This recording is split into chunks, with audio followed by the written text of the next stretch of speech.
There's two ways to change the voicemail password on your Android phone, and this basically comes down to whether your carrier supports visual voicemail or not. I'll show you both options, so let's take a look. First, we'll go to the phone app, and from there, we'll need to find the settings. On some phones, you'll see three dots in the top right corner, which you'll use to navigate to the settings. On mine, it's actually in the top left corner, so I'll tap that menu and choose Settings. From there, we'll scroll down to Voicemail.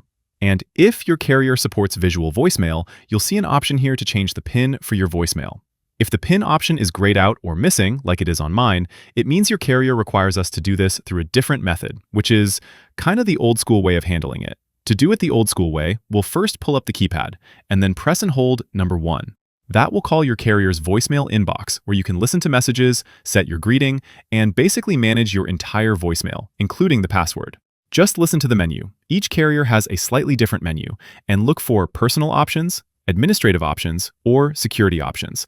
It's often option 4 or 5 in your voicemail menu. Follow the prompts and set a new password. That's it. If you can't remember the old password, you'll need to use the carrier's app, like My Verizon or similar, or you can dial 611 to talk to support. If you're with T-Mobile, you can often dial #793 and pound and then press call to reset your voicemail password to the last 4 digits of your phone number. And that's how you change the voicemail password. Click that like button if this helped and subscribe for more guides like this.